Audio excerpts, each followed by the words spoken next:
Bueno, ahora tenemos otro tipo de problema, que es el problema 4.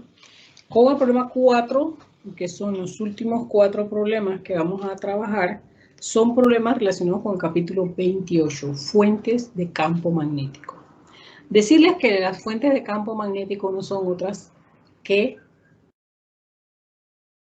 las que ya hemos estudiado anteriormente, cargas en movimiento y conductores que transportan corriente. Esto lo debíamos entender porque si hay fuerza es porque hay interacción entre componentes de un sistema y deben tener alguna propiedad que sea común. En el caso del electromagnetismo, la propiedad común es que las cargas en movimiento generan campos magnéticos y que a su vez los campos magnéticos hacen fuerza sobre esas cargas en movimiento y están interactuando con ellas. Así que el problema número 4, como nosotros vemos allí, es el caso de querer saber 15 centímetros tanto a la derecha como a la izquierda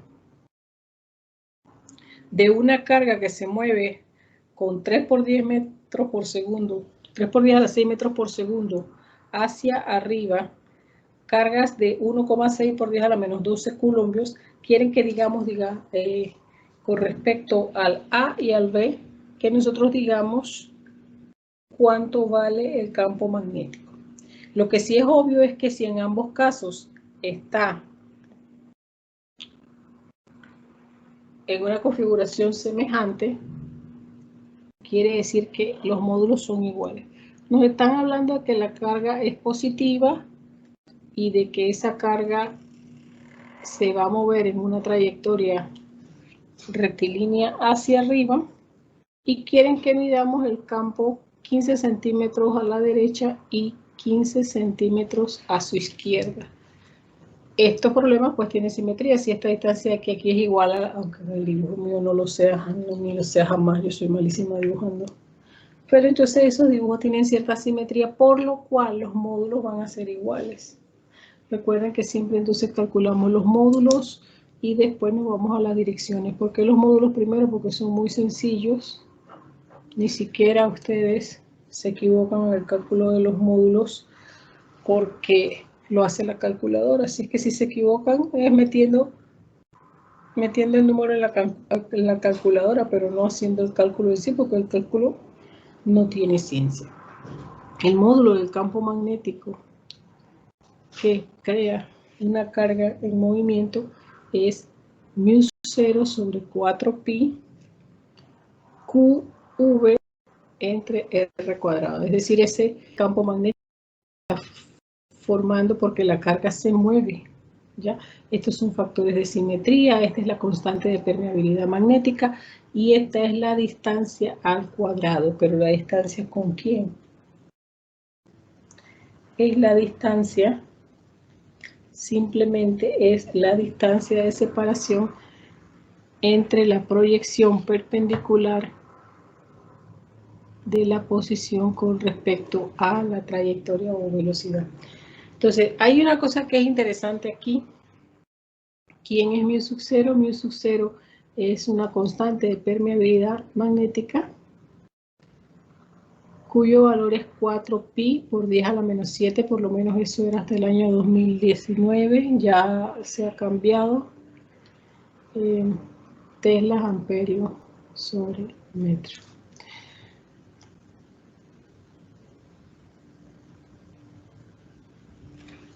Si no es Tesla amperio metro, es Tesla metro amperio, tengo que verificarlo. Vamos a ver, ahora lo verificamos. El asunto es que si tengo 4pi por 10 a la menos 7 y tengo 4pi en el denominador, se simplifica pi y solamente queda 1 por 10 a la menos 7 en el numerador. ¿Ya? Entonces vamos a hacer el cálculo de ese módulo, que es lo más sencillo que se puede hacer, por eso vamos a hacerlo primero, ¿no? Siempre sale primero de lo más sencillo para no complicarse, ¿no? Entonces nosotros tenemos, dicen, bueno, ese 4pi del μ sub 0 ya está cancelando a 4pi en el denominador, por lo cual tendríamos 1 por 10 a la menos 7, multiplicando la carga que era 1.6 por 10 a la menos 12, multiplicando la rapidez, que era 3 por 10 a la 6, 3 por 10 a la 6, y luego nos ha salido el 3 por 10 a la 6, y de allí vendría la división. Simplemente ya quedaría siendo R al cuadrado porque 4pi ya se simplificó, como hemos dicho, con la permeabilidad magnética. Si la distancia era 0.15, eran 15 centímetros me parece, o eran, si eran 15 centímetros, 0.15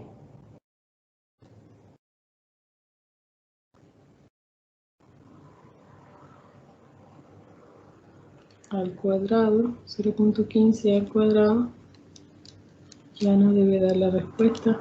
La respuesta da que ese campo es 21,3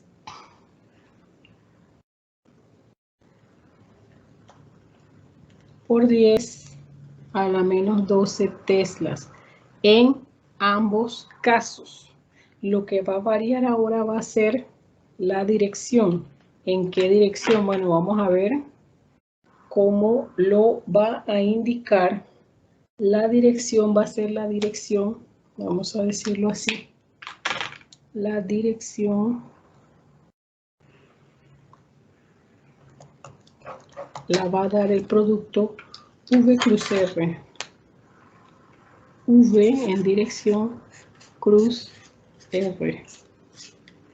Eso va a dar la dirección. Y esta dirección en este caso V, vamos a hacer primero en el caso A, V va hacia arriba, R iría hacia la derecha. Entonces, como es de V a R, es un giro horario, significa que eso va a dar negativo. Quiere decir que el campo en A tiene este valor, por ejemplo, el campo en A es igual a 21,3 por 10 a la menos 12 tesla en menos z. Obviamente que si está a la misma distancia, el campo en B también será 21,3 por 10 a la menos 12 tesla, pero ahora vamos a ver qué ocurre. En el caso B, la dirección de V sigue siendo arriba, pero ahora la dirección de R, es decir, la dirección que une esa dirección de V perpendicularmente con la distancia a la que se encuentra el punto B, requeriría un giro antihorario y eso entonces la pondría en menos z. Quiere decir que el B